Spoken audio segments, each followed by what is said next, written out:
But nevertheless, there was a lot of me in that first draft, and it was a bit sloppy. So Graeme's not very tolerant of sloppy writing.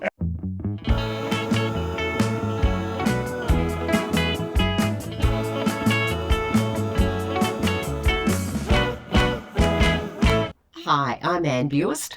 I'm Graeme Simsion. And our latest book is The Oasis, published by Hachette, which is out now. The Oasis is the sequel to The Glass House. And we describe The Glass House as your favourite TV medical drama in a psych ward, in an acute psych ward, in a book. So this is season 2. The Oasis is season 2, and the big change is that while we have the same characters, the same rolling characters, it's now set in an outpatient clinic. These books are really authentic at the coalface of mental health. And when we sort of came up with the idea, it's a double-barrel thing. One was I just had so many great stories from working in mental health for the last 40 years. But the other thing was I watched what happened with the Rosie Project and how it was part of the wave of changes in attitudes for the better towards neurodiversity. And I thought, wouldn't it be great if a mental health fiction book could do the same for mental health? The biggest kick I get out of writing is when a book lands with a reader in such a way as to make a difference in their lives. And certainly the Menzies Mental Health series, The Glass House so far, and now The Oasis, we're getting feedback that this is landing for some people in a way that can be part of their healing journey, that can be part of understanding what's going on for themselves or in their family with mental health. This is not my first book. I've done 5 books in a sort of the psychological crime genre, and then Graeme and I did 2 books together, set on which were for sort of feel good midlife books, 2 steps books, and then the first in the Menzies Mental Health series, which was The Glass House, and now The Oasis. You know, I spent about 30 years in information technology and business building my resume, and now my resume just reads wrote the Rosie Project. So I wrote the Rosie Project, which has done very well, and a couple of sequels to that. A couple of other novels, The Best of Adam Sharp, a novella, Creative Differences. And with Anne, as she said, 2 steps forward, 2 steps onward, and now this Menzies Mental Health series. If you're going to work together, you have to have a process. Otherwise, one of you is going to go down a rabbit hole, and when they emerge, the other person's going to say, what have you been doing the last 3 months? So you must have an agreed process, and we have a very tightly agreed process, which involves doing what we do with all our books, in fact, planning, even individual books as well, planning together. So we agree on the plot in detail together. But with these Menzies Mental Health series, Anne is the one who understands how the procedures work, how it all happens. So the first scene in The Glass House, we would write, Sian is admitted to the acute psych ward. That'll be it. But how does it happen? Is it the police who bring her in? Is it the CAT team? Is she brought in by a family? Does she come by herself? Does she come by the emergency department? Is she met by a doctor, by a nurse, by admin? Does she fill out forms? Does she have an interview? What happens? I've got no idea. But Anne knows exactly how that works. So she writes it. She writes that first draft, which is really about procedure. She might like to add to that. We then have learnt through the process that I then do a second draft because I'm usually on fire when I'm writing that first draft. Certainly the first draft of The Glass House, I was reliving my training. Now, I had it in my mind that Hannah was millennial and we have a millennial daughter, so it was, and I supervise current registrars, but nevertheless there was a lot of me in that first draft and it was a bit sloppy. So Graeme's not very tolerant of sloppy writing.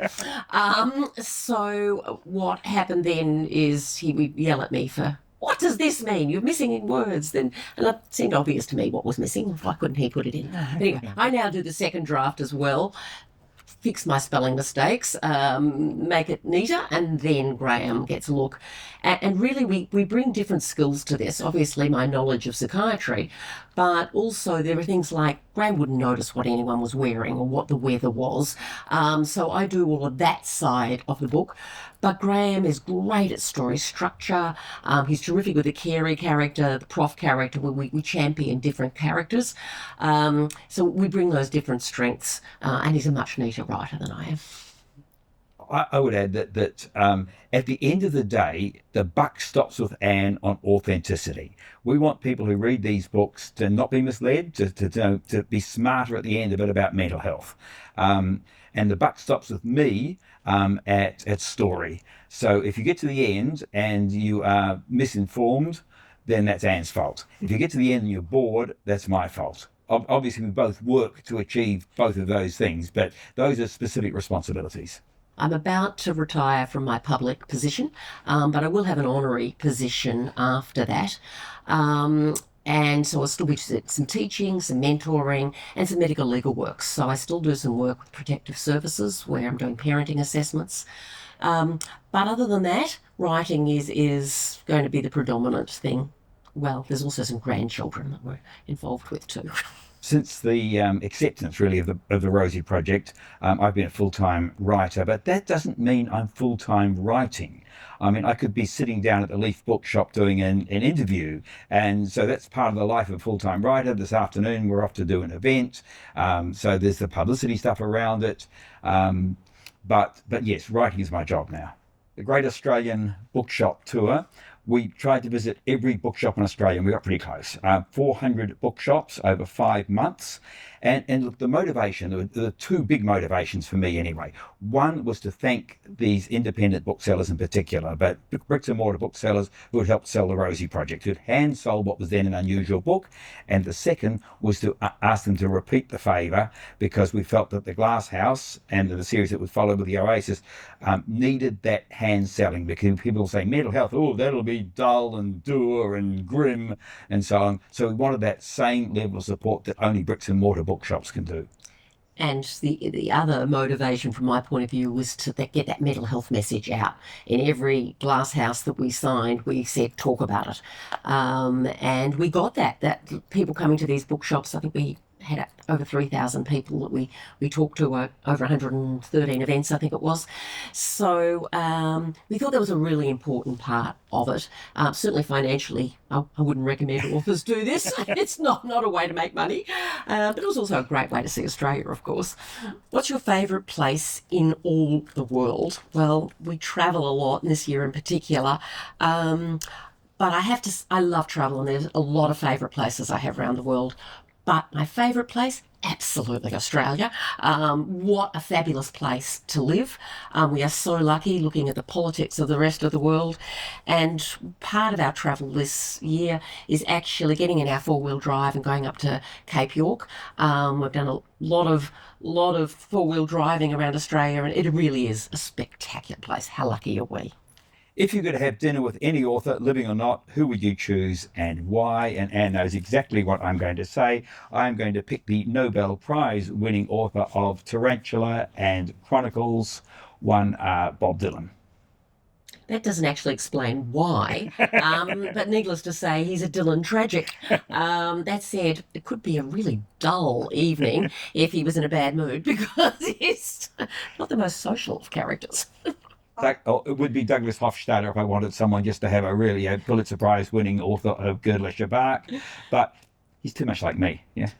The role of writers in 2025, well, I'm not sure that it's changed much, because I think the role of writers has always been to be truth tellers. And even in crime, when I was writing crime genre, crime is notorious for sort of putting the social context. And boy, do we need that currently. I think very much our mental health series is about the context of mental health in 2025, but we could be doing that in 1985. In 1885 it would be different, but it would probably have a similar theme of how little understanding, how much stigma, and how much needs to be done. I think in 2025, writers, and in particular novelists, long-form writers, are operating in a different environment from what we've had in the past, an environment of short concentration spans and of tribalism around slogans and so forth. And I think one of the things that the novel can do is take you on a deeper, longer journey, to seduce you, if you like, to engage with ideas that may not be familiar to you, or that you might, if presented to you as slogans or as short pieces, that you might instinctively reject. I think that we can get people to engage and explore in a way that is getting harder and harder to do outside the novel. I read so much less than Anne does. And part of that is that I'm asked for endorsements all the time, and I feel an obligation to do that. So, and I get a lot of stuff like the Rosie Project thrown at me, and that's not what I choose to read normally. I like reading really fine writing. At the moment, I'm reading a book by Niall Williams, and just the prose, I'm in awe. I have been reading extensively since probably about age 5. I love books. I love reading. I love disappearing into the world of books. And I think, look, movies do it in a different way, and there's a place for that too, but books are special. So I read pretty widely. My go-to sort of to escape into is crime psychological thrillers, preferably well-written ones, and preferably Australian or English. I'm not a super big fan of American authors, but there are some exceptions. But I also read people like Niall Williams, and have just read a couple in that genre, in that sort of literary space. But I've also read a couple of autobiographies recently, and both around the theme of PTSD. One for Craig Semple's, which we were on a panel with him, but we were in a bookshop and bumped into an author, and we exchanged books. He's been on the radio, and I heard him on the radio talking about how he was called into solving the mine disaster in India. Just such an interesting man and an interesting story. So I read that whole range. Can I add that I read a lot of books, and particularly for endorsement in the autism space, because the Rosie Project explored that space. I don't identify as autistic myself, and I want to do something to amplify particularly autistic voices, and some terrific autistic writers out there in that sort of space. So if somebody sends me a book written by an autistic person for endorsement, I will almost invariably read that. So that does bias my reading a little bit.